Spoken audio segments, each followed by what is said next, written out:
الحمد للہ وکفی وسلام علی عبادہ الذین اصطفی اما بعد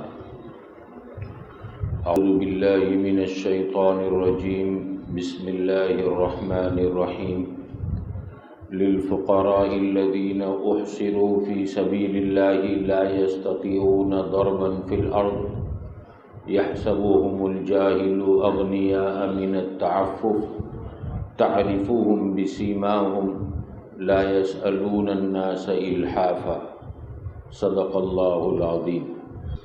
گزشتہ کل ہمارا مضمون چل رہا تھا کہ زکوٰۃ خوش دلی کے ساتھ نکالنی چاہیے۔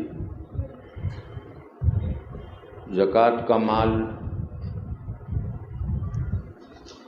سب سے پہلے اس کا حقدار کون ہے، وہ اس آیت کے اندر بیان کیا، للفقراء الذین احصروا فی سبیل اللہ لا یستطیعون ضربا فی الارض، کہ وہ لوگ جنہوں نے اپنی زندگیوں کو دین کی محنت پر وقف کر دیا اور ان کے پاس کمائی کا، گھر خرچے کا کوئی ساز و سامان نہیں، ایسے لوگ سب سے زیادہ مستحق ہیں۔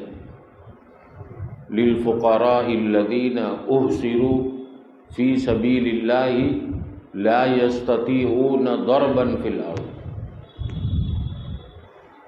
جنہوں نے اپنے آپ کو دینی خدمت کے حوالے کر دیا اور دین کی خدمت میں لگنے کی وجہ سے ان کے پاس کاروبار ملازمت کا وقت نہیں، ایسے لوگوں کو زکوٰۃ کا مال دینا چاہیے۔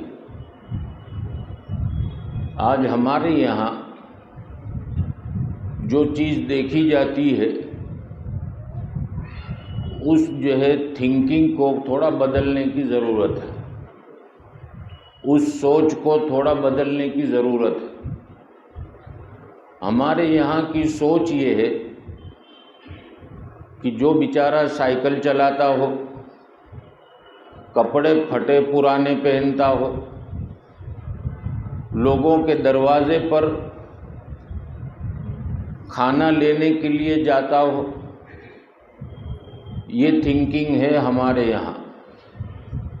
اس سوچ کو اور اس تھنکنگ کو بدلنا ہے۔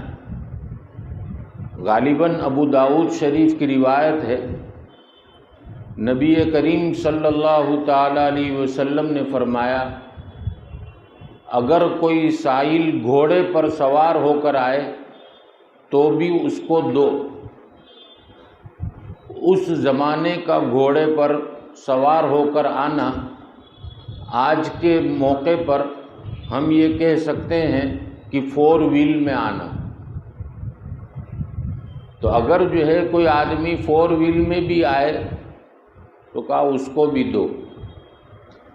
تو یہ تھنکنگ بدلنی پڑے گی، کیونکہ جو اللہ والے ہیں اور جو اہل علم ہیں وہ کبھی بھی ہمارے سامنے دست دراز نہیں کرتے، ہاتھ لمبا نہیں کرتے، اور اپنی پوزیشن ایسی بنا کر رکھتے ہیں کہ دیکھنے والا یہ سمجھے کہ یہ تو ماشاءاللہ بہت اچھی حالت میں ہے، اس کو کسی چیز کی ضرورت نہیں۔ کیونکہ حدیث شریف میں نبی کریم صلی اللہ تعالی علیہ وسلم نے جہاں سوال کرنے کو حرام بتلایا کہ سوال کرنا یہ حرام ہے، سوال کی اجازت کس کو ہے؟ جس کے پاس ایک دن اپنے گھر میں کھانے کا موجود نہ ہو، ایک دن کا، وہ آدمی سوال کر سکتا ہے۔ تو جس طریقے سے سوال کرنا حرام، اسی طریقے سے دل کے اندر سوال کا لانا یہ بھی حرام، جس کو اشراف کہا جاتا ہے بڑی شین سے، کہ دل کا سوال بھی منع۔ اب دل کا سوال کرنے والا اپنی حالت ایسی بنا لیتا ہے کہ دیکھنے والے کو رحم آ جائے اور میری ضرورت کو پورا کر دے۔ اس کے دل میں تمنا ہوتی ہے کہ یہ آنے والا آیا ہے، میری جو ہے ضرورت کو پورا کر دے، اس کو کہیں گے دل کا سوال۔ ایک جو ہے بہت بڑے عالم گزرے ہیں جن کے حلقے درس میں کئی شاگرد ہوا کرتے تھے۔ اب جب استاد علم والا جو بچوں کو علم کی جو ہے تعلیم دیتا ہے تو اس کے اندر عمل کتنا ہوگا۔ ایک مرتبہ وضو کر کر جب کھڑے ہوئے تو چکر آ گئے اور گر گئے۔ شاگردوں نے اپنے استاد محترم کو اٹھایا اور کہا کہ حضرت آپ کی طبیعت اچانک کیسے بگڑ گئی؟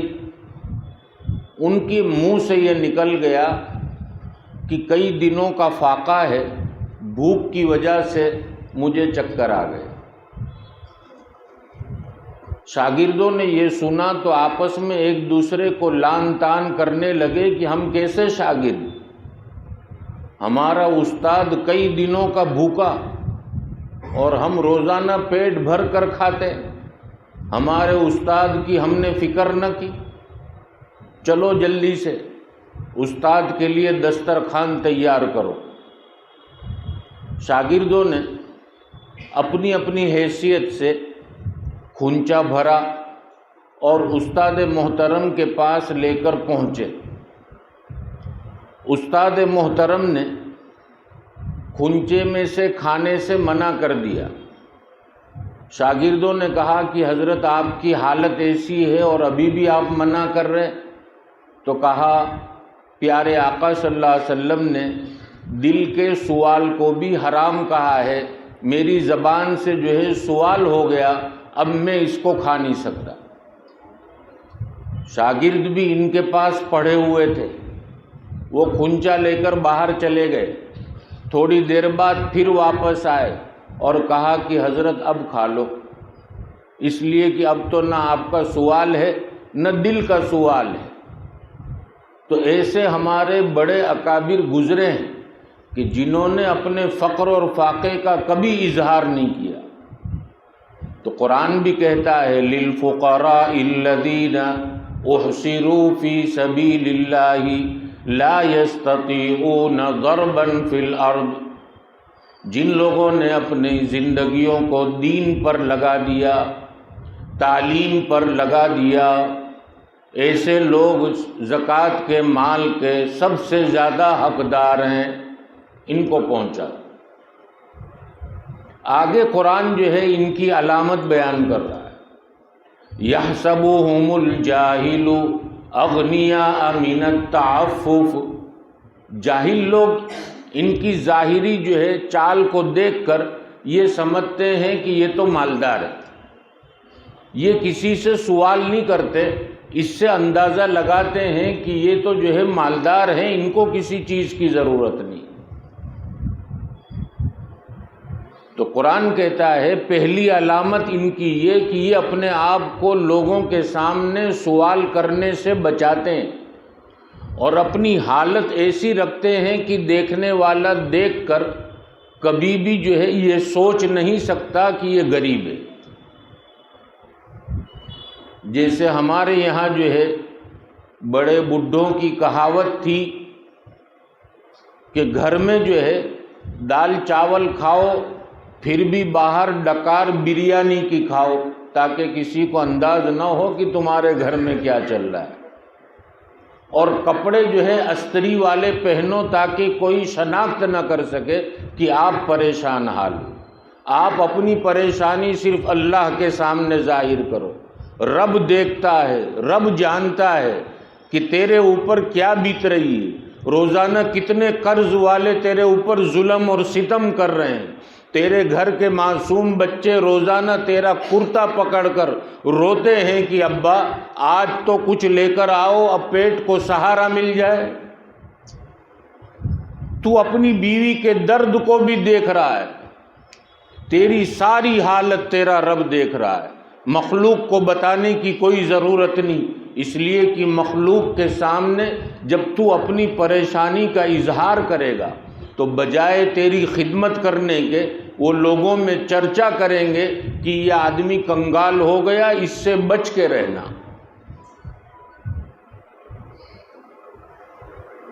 تو پہلی علامت قرآن نے یہ بتلائی کہ یہ جتنے اللہ والے ہیں اور جتنے جو ہے علم دین پر اپنی زندگی کو وقف کیے ہوئے ہیں، وہ ہمیشہ اس حال میں رہتے ہیں کہ کبھی ظاہر نہیں ہونے دیتے کہ آج میرے گھر میں سحری میں کیا تھا اور افطاری میں کیا تھا۔ اگر کوئی پوچھتا ہے تو جواب میں کہتے ہیں الحمدللہ۔ ان کے چہرے کی بشاشت جو ایمانی پاور کی وجہ سے اور یقین کے پاور کی وجہ سے، روحانی جو ہے اللہ سے رشتہ مضبوط ہونے کی وجہ سے، ان کے چہرے اتنے سرسبز و شاداب نظر آتے ہیں کہ دیکھنے والا یہ سمجھتا ہے کہ ہم سے اچھی پوزیشن میں تو یہ ہے، حالانکہ حقیقت میں پریشان۔ لائٹ بل آ کر پڑا ہے، 2 مہینے کا آیا ہوا ہے، اور بجلی والوں نے جو ہے اندر نوٹس لکھ دی ہے کہ اگر اب نہ بھرا تو آپ کا میٹر کٹ جائے گا۔ یہ رات کو اللہ کے سامنے اٹھ کر کہتا ہے اللہ تو جانتا ہے جیب میں تو کچھ بھی نہیں اور یہ نوٹس بھی آئی ہوئی ہے، انتظام آپ ہی کو کرنا ہے، میں کیا کر سکتا ہوں۔ پھر اللہ کا نظام چلتا ہے۔ اللہ کسی کے دل میں محبت ڈالتے ہیں اور وہ آ کر بند کور دے جاتا ہے، کسی کو پتہ ہی نہیں۔ کسی کے دل میں ڈالا وہ روزانہ دودھ آ کر دے جاتا ہے، کسی کے دل میں ڈالا وہ جو ہے بچوں کی اسکول کی فیس بھر کر چلا جاتا ہے، کسی کے دل میں ڈالا وہ عید کے کپڑے دے کر چلا گیا۔ یہ اللہ کا نظام چلتا ہے۔ لیکن کہا اشراف نفس، دل کا سوال نہ ہو۔ دل کے سوال سے بھی جو ہے ہم کو بچایا گیا۔ تو پہلی علامت یہ ہوئی۔ دوسری علامت تعرفوہم بسیماہم، انسان بشر ہے، بشریت کے تقاضے پر کبھی کبھی چہرے پر تھوڑا غمگینی کا اثر آ جاتا ہے، جس سے جو ہے دل والا پہچان لیتا ہے کہ یہ آدمی پریشان ہے۔ یہ کہتے نہیں ہے کسی سے، لیکن دل والا دیکھ کر پہچان جاتا ہے کہ یہ پریشان ہے۔ اور بشریت کے اعتبار سے جب سوال کی اجازت شریعت نے دی آخری درجے میں، وہ آخری درجے میں لوگ کسی اپنے معتمد دوست کو یہ کہتا ہے کہ بھائی پریشان ہوں، تھوڑا جو بھی ہو سکے دیکھ لینا۔ بس یہ ایک مرتبہ کہہ دیا، کیوں؟ دنیا دارالاسباب ہے اور بعض سبب کو اختیار کرنا شریعت نے فرض قرار دیا ہے۔ جیسا کہ امام غزالی علیہ الرحمہ نے سبب کی 3 قسمیں بیان کی۔ جو لوگ یہ کہتے ہیں کہ اسباب بالکل ضروری نہیں، بس توکل ہی توکل، تو توکل کا مطلب نہ سمجھنے کی وجہ سے یہ الفاظ منہ سے نکلے۔ توکل کہتے ہیں اسباب کو اختیار کرنا، پھر اللہ پر بھروسہ کرنا، جیسا کہ حدیث شریف میں کہ اونٹ کو رسی سے باندھو پھر اللہ پر بھروسہ کرو، دروازے پر تالا مارو پھر اللہ پر بھروسہ، نہ کہ اپنے تالے پر بھروسہ کہ گودریج کا ہے، کوئی کا باپ بھی توڑ نہیں سکتا، یہ نہیں، دعویٰ نہیں۔ اب اللہ پہ بھروسہ۔ اپنی گاڑی پر لوک لگاؤ، کھلی مت رکھو، لوک لگاؤ اور پھر اللہ پر بھروسہ کہ اللہ اب تو حفاظت کرنا، مجھے جو ہے میرے لوک پر بھروسہ نہیں، یہ تو ایک سبب تھا میں نے کر لیا، اب جو ہے حفاظت تو آپ ہی کے ذمہ ہے۔ تو امام غزالی نے 3 قسمیں لکھی۔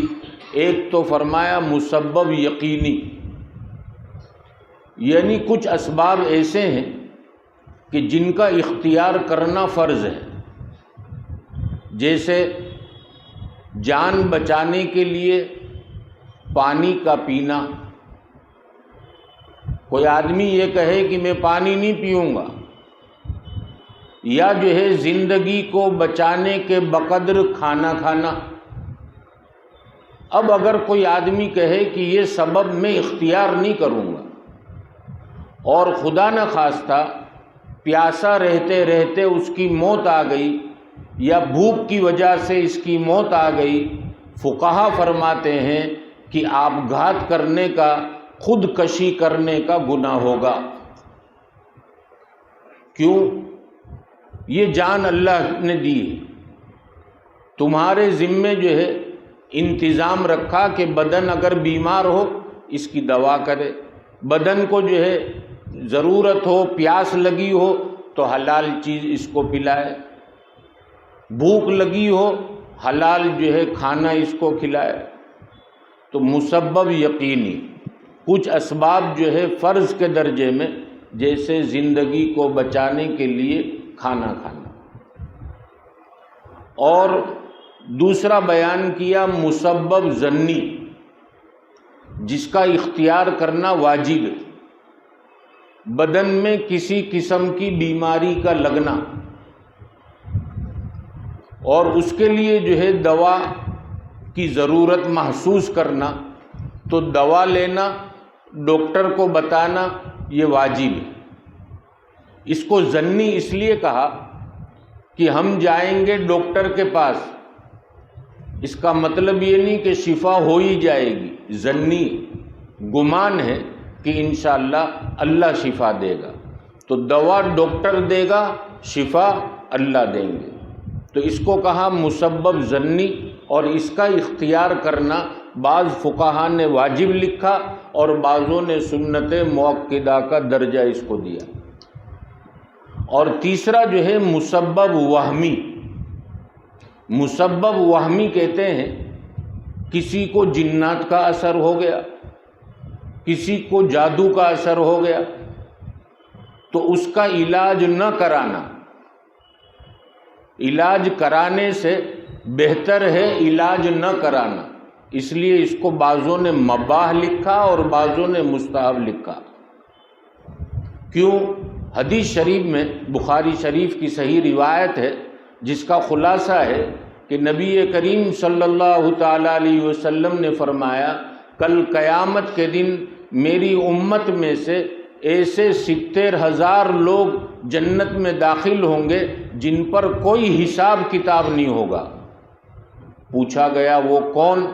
تو کہا یہی جن پر کچھ اثرات تھے لیکن اللہ پر یقین کر کر چلتے رہے، تلاوت کرتے رہے، تسبیحات کا اہتمام کرتے رہے، باپو کے پاس نہیں گئے، ایسے لوگ جو ہے بغیر حساب کتاب کے جنت میں داخل ہوں گے۔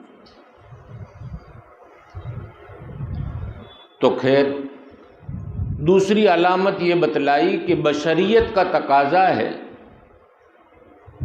جس کی وجہ سے کبھی کبھی اللہ والا ہے، عالم ہے، مفتی ہے، لیکن بشریت کی تقاضے کی وجہ سے کبھی نہ کبھی وہ الجھن چہرے پر آ جاتی ہے جس سے دل والے پہچان لیتے ہیں کہ یہ آدمی پریشان ہے۔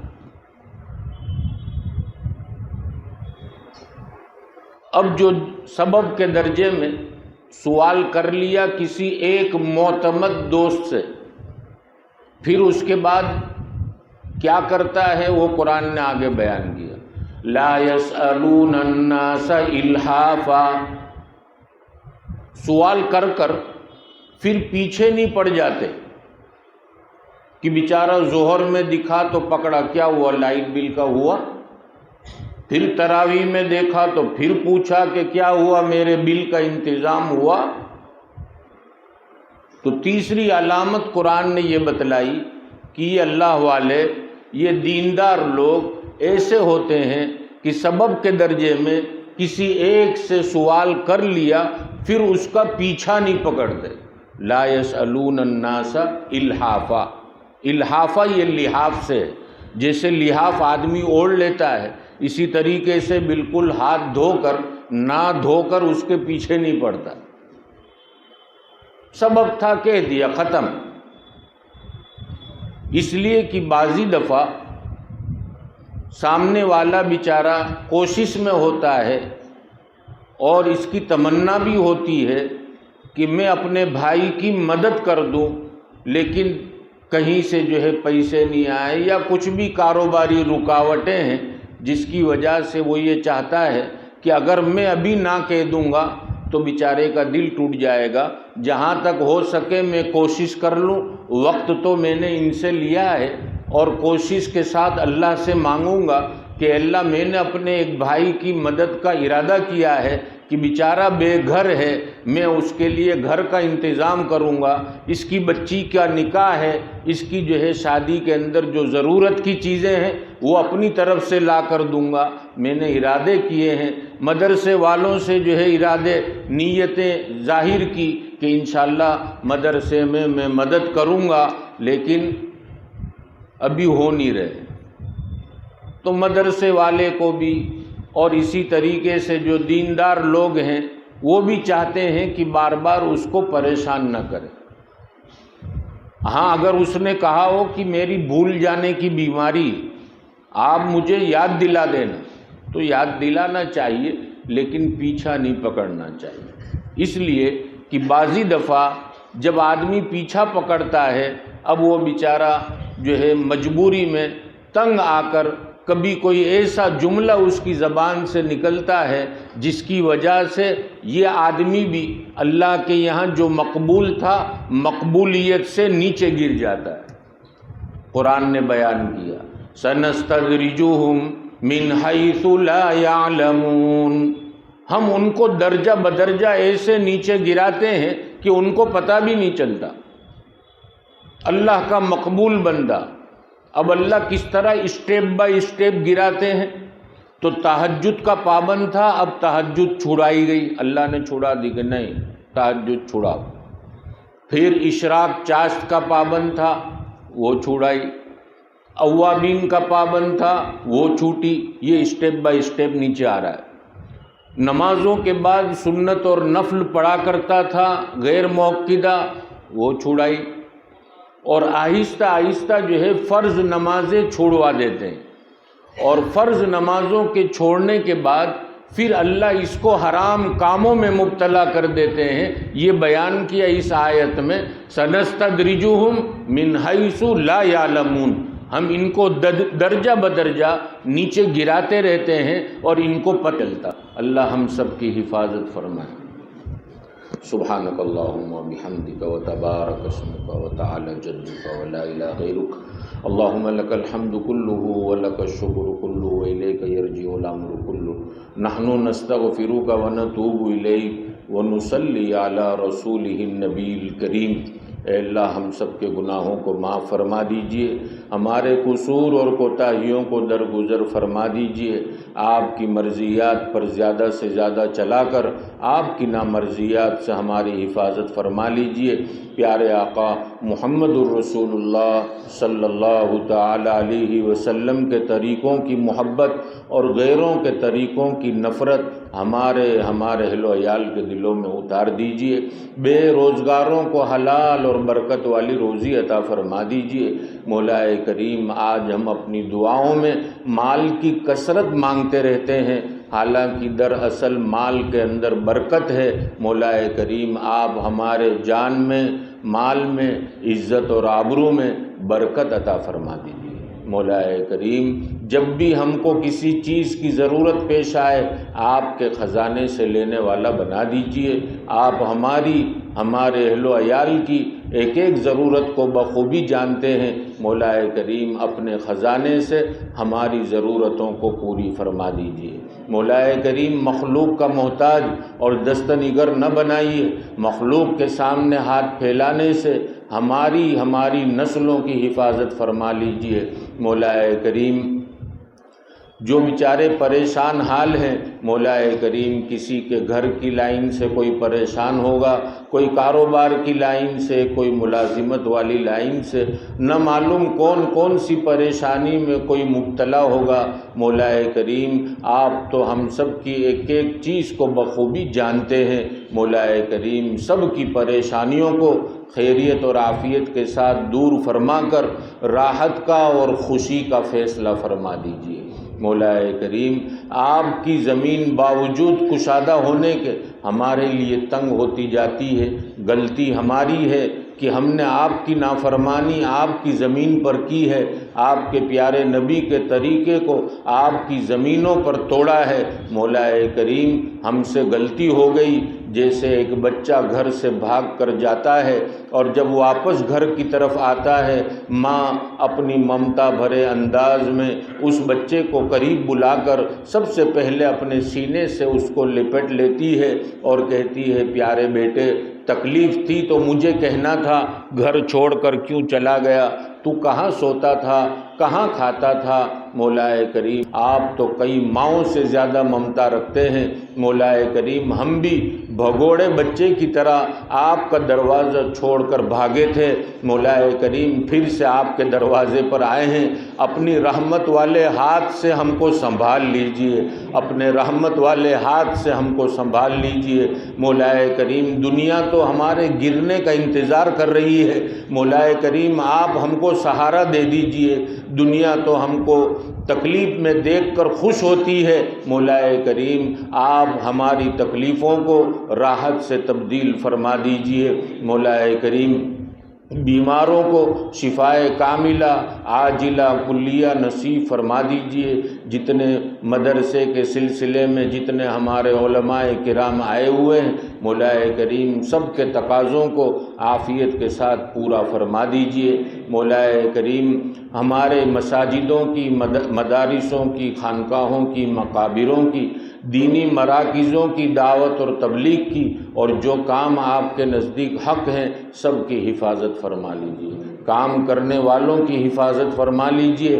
مولا کریم ہماری اس مسجد پر اپنی خصوصی رحمت نازل فرما دیجئے۔ مولا کریم ہم سب خالی ہاتھ آئے، جھولی بھرنے کی نیت سے آئے ہیں، مولا کریم آپ ہماری جھولیوں کو بھر دیجئے۔ مولا کریم رات کا یہ وقت اگر کوئی بھوکا آدمی کسی کے دروازے پر پہنچ جائے اور آدھی روٹی کا سوال کر دے تو وہ گھر والا اس کی ضرورت کو پوری کر دیتا ہے، اور اگر گھر والا منع کر دے مانگنے والا دوسرے دروازے پر چلا جاتا ہے۔ مولا کریم ہمارے سامنے تو آپ کے دروازے کے علاوہ کوئی دروازہ نہیں، مولا کریم رحمت کا دروازہ کھول دیجئے، ہر آنے والے کو رحمت سے مالا مال فرما دیجئے، برکت سے مالا مال فرما دیجئے۔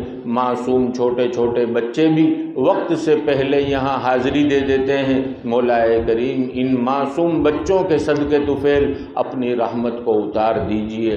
مولا کریم ہمارے دل اور ہمارے دماغ بے چین اور بے قرار ہیں، مولا کریم آپ ہمارے دلوں کو سکون عطا فرما دیجئے، ہماری دماغوں کی الجھنوں کو دور فرما دیجئے، ہم سب کو سکون عطا فرما دیجئے۔ مولا کریم ہماری اس مسجد کو دین کی بات کرنے والوں کے ذریعے، نماز پڑھنے والوں کے ذریعے، قرآن کی تلاوت کرنے والوں کے ذریعے، معتکفین کے ذریعے آباد فرما دیجئے۔ اس محلے پر بھی اپنی خصوصی رحمت اور برکت کو نازل فرما کر ایک ایک گھر کو دیندار بنا دیجئے، ایک ایک گھر کے اندر سے قرآن کریم کی تلاوت کی آوازیں آئیں، احادیث مبارکہ کی آوازیں آئیں، ایسے ہمارے گھر کو پر نور بنا دیجئے۔ ہمارے گھروں کے جھگڑے اور نا اتفاقیاں خیریت اور عافیت کے ساتھ دور فرما کر گھروں میں اتفاق، جوڑ، محبت نصیب فرما دیجئے۔ مولا کریم مقروضوں کے قرضوں کی غیب سے ادائیگی کی شکلیں اور صورتیں پیدا فرما دیجئے، بے گھروں کو گھر عطا فرما دیجئے، بے سہاروں کو سہارا عطا فرما دیجئے، جن کے گھر ہیں لیکن گھر چھوٹے ہیں، بڑے مکان کی ضرورت ہے، مولا کریم ان کے لیے وسیع اور کشادہ مکانوں کا انتظام فرما دیجئے۔ مولا کریم جن کے بچے اور بچیاں شادی کی عمر کو پہنچ چکے، ان کے لیے نیک صالح جوڑوں کا انتظام فرما دیجئے۔ مولا کریم بے اولادوں کو نیک صالح اولاد عطا فرما دیجئے۔